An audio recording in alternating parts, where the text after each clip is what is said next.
कृष्ण। आपका कृष्ण दरबार में एक बार फिर से स्वागत है। सबसे पहले आप सबको गुरु पूर्णिमा की बधाई। आपके गुरु की विशेष कृपा आप लोगों पर बनी रहे। और जो लोग इस एपिसोड और इस सफ़र में हमारे साथ चल रहे हैं उन सब के लिए बहुत बहुत धन्यवाद। जो लोग लाइक करते हैं, जो लोग शेयर करते हैं और जिन लोगों ने सब्सक्राइब कर लिया है और जिनने नहीं किया है प्लीज़ सब्सक्राइब करें। चलिए, आज का एक बहुत इम्पॉर्टेंट विषय है कर्ज। कर्ज सुनने में ही लगता है कर्ज क्या है, इसको समझना है कि कर्ज क्या है। आज हम परेशान हैं, हम यहाँ क्यों परेशान हैं, हमारी परेशानी का कारण क्या है, कभी हम ये नहीं सोचते। क्योंकि आदमी क्या सोचता है, हमने जो आज किया वह अच्छा, हमें अभी उसका फल मिल जाए। जबकि इस दुनिया में तुरंत का फल नहीं, क्योंकि फल अनेक प्रकार के होते हैं। कुछ फल जल्दी मिल जाते हैं, कुछ फल एक महीने बाद मिलते हैं। जैसे आप किसी से अभी लड़ पड़ें, किसी को गंदा बोलें, गाली दे दें, तुरंत आपको फल मिल जाएगा। कुछ फल महीने भर आप मेहनत करते हैं तो महीने में एक बार तनख्वाह मिलती है, वह फल। कुछ फल बरसों में मिलते हैं। जैसे 3 महीने एक किसान मेहनत करता है, उसको 3 महीने में फसल आती है। कुछ फल बरसों में होते हैं, कुछ फल इस जन्म में मिल जाते हैं और कुछ फल अनेक जन्मों में हमें भोगना पड़ते हैं। जैसे आप सबको याद है भीष्म पितामह। भीष्म पितामह तीरों के सैया में लेटे और लेटे लेटे वे अपने योगी थे, क्योंकि इच्छा मृत्यु का उनके पास वरदान था। वे एक रात सोचते सोचते कि मैं किन कर्मों का फल भोग रहा हूँ, किसके कारण, कौन सा मैंने ऐसा काम किया कि जो कर्ज मेरे ऊपर चढ़ गया और मैं आज इच्छा मृत्यु होते हुए भी मैं मर नहीं पा रहा हूँ। तो वे अपने योग बल के कारण पिछले 100 जन्मों तक गए। उनने पिछले 100 जन्मों तक एक भी कर्म खराब नहीं किया था। फिर उनने भगवान श्री कृष्ण को बुलाया और कहा, केशव, मैं पिछले 100 जन्मों तक गया, मैंने कोई भी खराब कर्म नहीं किया, किसी का दिल नहीं दुखाया, फिर मैं किस कर्मों के कारण आज यह सब पीड़ा भोग रहा हूँ। तो भगवान कृष्ण मुस्कुराए और बोले, पितामह, जैसे आप 100 में गए वैसे 101 में और चले जाते। उस समय आप राजा थे और एक बार शिकार कर लौट रहे थे। जब शिकार करके लौटते हुए आपने के सामने एक घायल सर्प बीच रास्ते में लेटा हुआ था। उस समय आप अपने रथ से उतरे और उस घायल सर्प को बचाने की जगह, उसकी हेल्प करने, उसकी मदद करने की जगह आपने तीर से उसको उछाल दिया। वह उछलकर एक झाड़ी में गिरा जहां बबूल के कांटे लगे हुए थे और वह उन कांटों में छिद गया, वहां से उसकी मृत्यु हो गई। मैं किसी का बाकी नहीं रखता। वह 101वें जन्म का कर्म, वह कांटे आज आपको तीर बन के निकल रहे हैं। इसलिए मेरे प्रिय मित्रों, ऐसे कर्म ना करें कि जो बाद में हम में भोगने में पीड़ादायक हो। जैसे एक बार एक व्यापारी अपने मित्र के पास पहुंचा, वह उस रात रुका। मित्र ने इसलिए रोक लिया क्योंकि पूर्व समय में बसें, गाड़ियाँ, ट्रेनें नहीं हुआ करती थी, तो लोग बाग जो व्यापार करते थे उससे बहुत सारा धन लेते थे।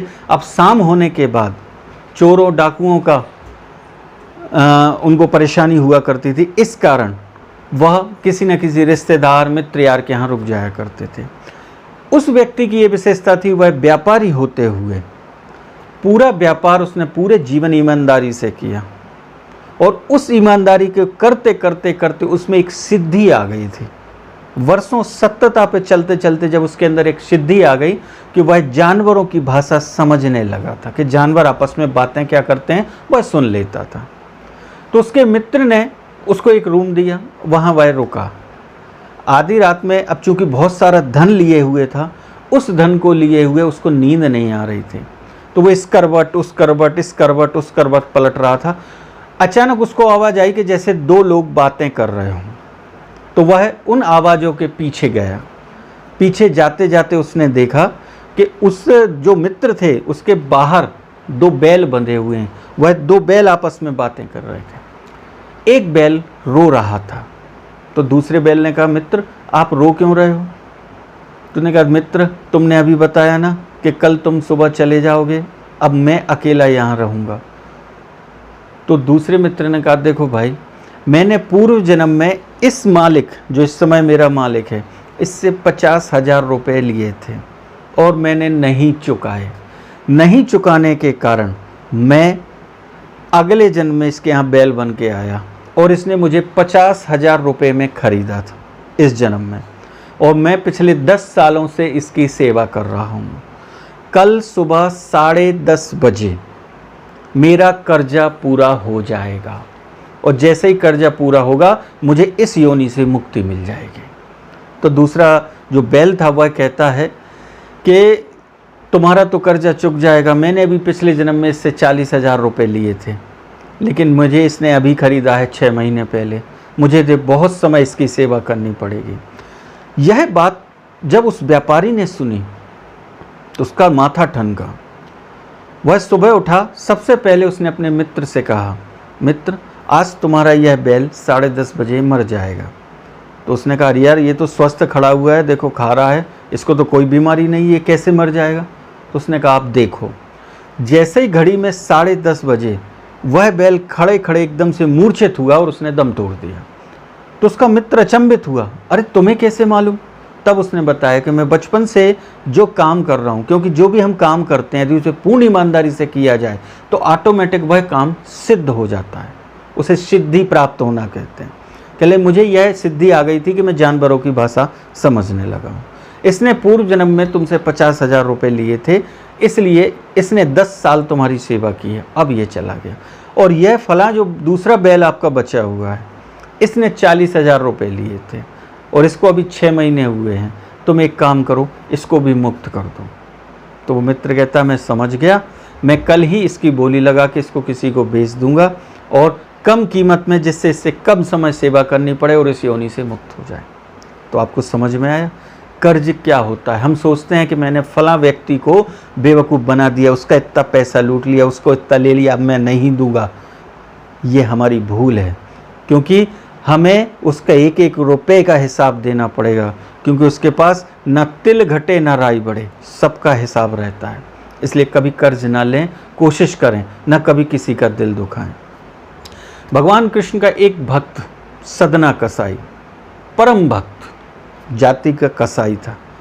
वह पहले भक्त नहीं था बस, लेकिन उसके पिता ने जब पहली बार अपने कसाई, जब वो दुकान पे बैठा तो ये कहा था कि तुम्हें जो भी काम करना पूर्ण ईमानदारी से कहना, जितना पैसा मिले उतना ही माल देना, ज़्यादा मत बचाना, नहीं तो ये हमें भोगना पड़ता है।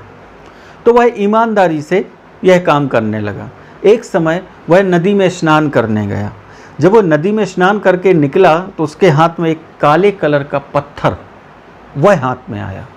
वह पत्थर इतना अच्छा देखने में था कि उसे उससे प्रेम हो गया। तो सदना कसाई उस पत्थर को अपने घर ले आया। उसका प्रेम उस पत्थर के प्रति इतना बड़ा कि वह सोए तो अपने तकिया के नीचे रख ले, भोजन करे तो अपने पास में रख ले, और जब वह दुकान पे जाए तो उस पत्थर को अपने पास में जहाँ पैसे रखते हैं वहाँ रखा करता था। एक दिन वह ऊपर रखे हुए था तो सामने से, जो कसाई मंडी थी वहाँ सामने से एक साधु गुजरा। उस साधु की नज़र उस काले पत्थर पे पड़ी।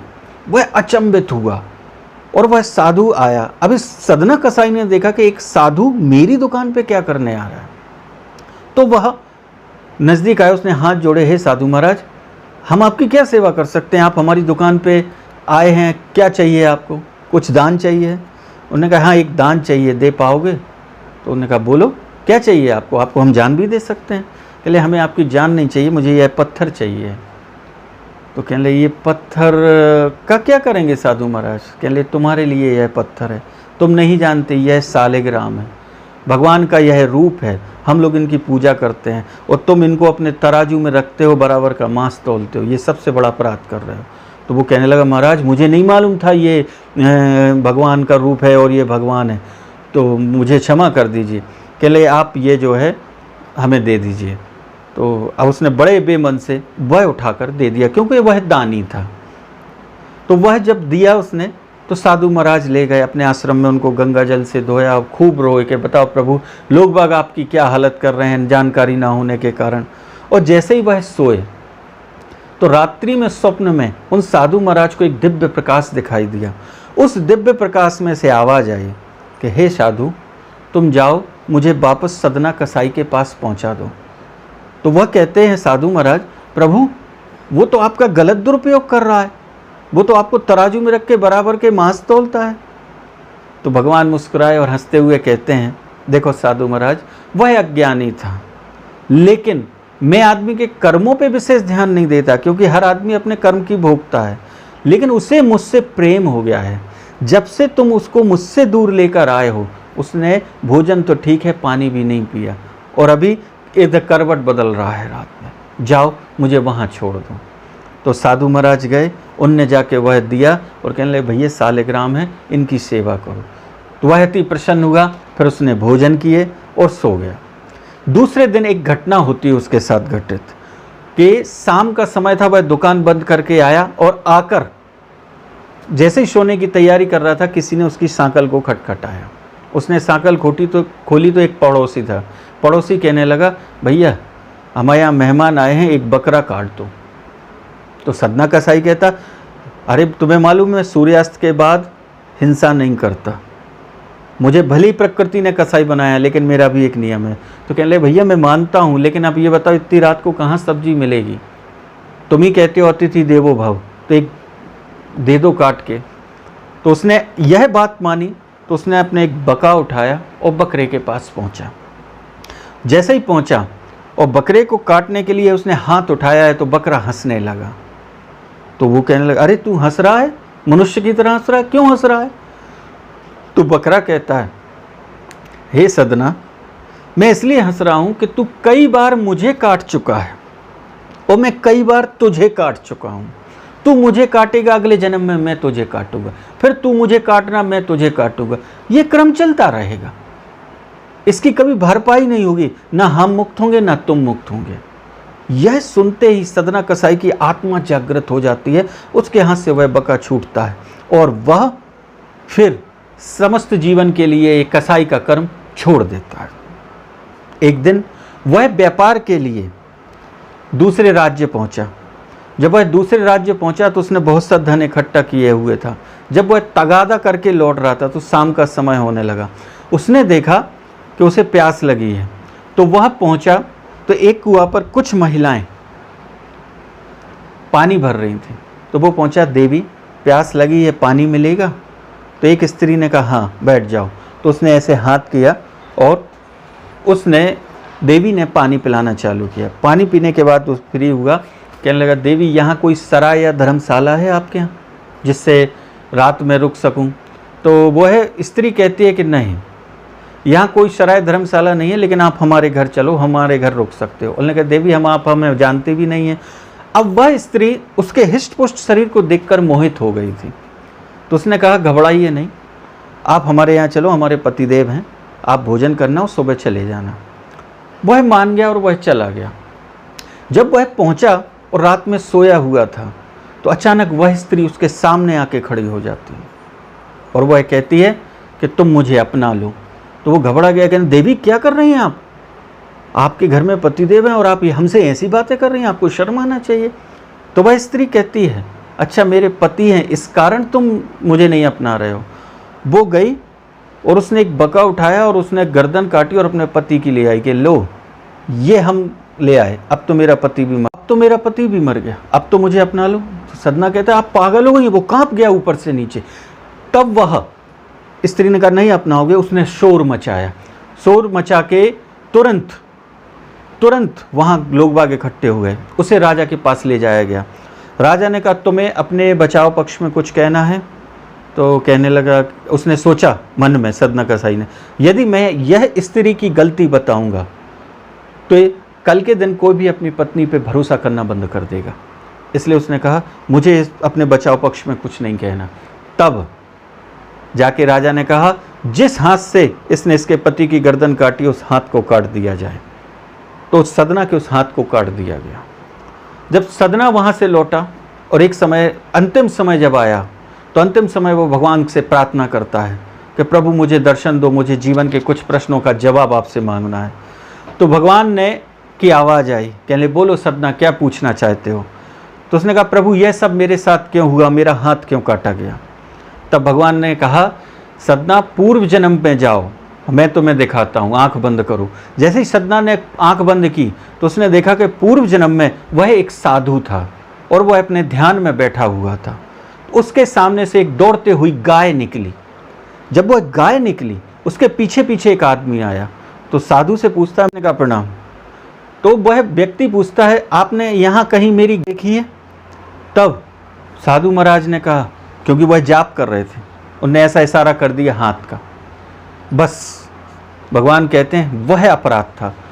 तो सदना कसाई पूछे, उसमें मेरा क्या अपराध था? कहले आपको नहीं मालूम था, वह गाय जिस व्यक्ति से दूर भाग रही थी वह व्यक्ति कसाई था और वह पकड़ के उसको काटने वाला था। वह भागकर आपके पास आई थी और वह निकल गई और आपने उसका पता बता दिया और वह गाय फिर बाद में काटी गई। जानते हैं वह कसाई और वह गाय कौन बना? वह गाय ही वह स्त्री बनी और वह जो कसाई था जिसने पूर्व जन्म में उसको काटा था वह उसका पति बना। इस जन्म में उसने उसकी गर्दन काट के अपना बदला पूरा कर लिया। और मात्र तुम उस जन्म में साधु थे, इसलिए इस कारण इस जन्म में तुम्हें कसाई होते हुए मेरी भक्ति मिली है और तुम्हारे हाथ बताने के कारण उस गाय की हत्या हुई, इसलिए तुम्हारा इस जन्म में हाथ काटा गया। तो प्रिय मित्रों, मेरे भाइयों, आप समझिए हम रोज कितनी गलती करते हैं और उनका क्या परिणाम हमें भोगना होता है। शायद इससे आपको पता चलेगा। यह एपिसोड आपको अच्छा लगे तो सब लोगों तक पहुंचाएं जानकारी, जिससे लोग बाग कोई भी क्रूर कर्म करने से बचें। अब पिछले एपिसोड का प्रश्न का जवाब कि दुर्गा जी का वाहन शेर कौन है, यह हमने पूछा था। लोगों ने कोशिश की, लेकिन इसका जवाब हम आपको बताते हैं। पार्वती जी के पुत्र कार्तिकेय जी का युद्ध हुआ था तारकासुर से। तारकासुर का मित्र था सहमुखासन। तो तारकासुर ने दुर्गा जी के पीछे कि उन पे दृष्टि रखना है तुम्हें, उस सहमुखासन को हिमालय पर्वत के बाहर बिठा दिया था। तो वह नित्य, जब पार्वती जी वहाँ ध्यान में बैठी रहती थी तो वह नित्य पार्वती को निहारता था, उन पे नज़र रखता था। धीरे धीरे करके वह उनकी भक्ति में लीन होता गया। तारकासुर के मरने के बाद सहमुखासुन नाम के राक्षस को कार्तिकेय ने ही वरदान दिया था और कहा था कि तुम जाओ और माता पार्वती के वाहन शेर के रूप में रहोगे और बाद में उन्हीं के नाम से प्रसिद्ध होगे। तो वह शेर था सहमुखासन। आशा है आपको ये उत्तर पसंद आया होगा।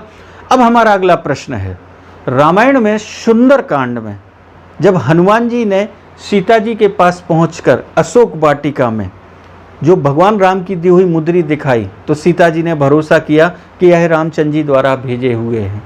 तब हमें एक बात बताइए, इसमें एक प्रश्न उठता है, जब पूर्ण भरोसा हो गया था, भगवान राम ने भेजा था हनुमान जी को, तब हनुमान जी को माता सीता ने अपनी चूड़ामणि उतार कर दी थी कि जाके प्रभु को दिखाना, तो वह मेरा विश्वास करेंगे कि आप मुझसे मिल के आए हो। ऐसा क्यों हुआ? क्या हनुमान जी आकर कहते कि मैं सीता का पता लेकर आया हूं, तो क्या भगवान राम भरोसा नहीं करते? वह चूड़ामणि भगवान राम तक क्यों पहुंचाई? यह क्या रहस्य है? इस रहस्य का आप बताएं। यह रहस्य है, इस प्रश्न का आप हमें जवाब दें और यह रहस्य का जवाब देने की आप कोशिश करिए। अगले हफ्ते यह रहस्य का उद्घाटन हम करेंगे। चलिए, आशा है यह एपिसोड आपको पसंद आया होगा और अच्छा लगे तो इसको लाइक करिए, शेयर करिए, अपने मित्र यारों तक, दोस्तों तक पहुंचाइए, जिससे सबका भला हो सके। और जिन लोगों ने सब्सक्राइब नहीं किया वो सब्सक्राइब कीजिए।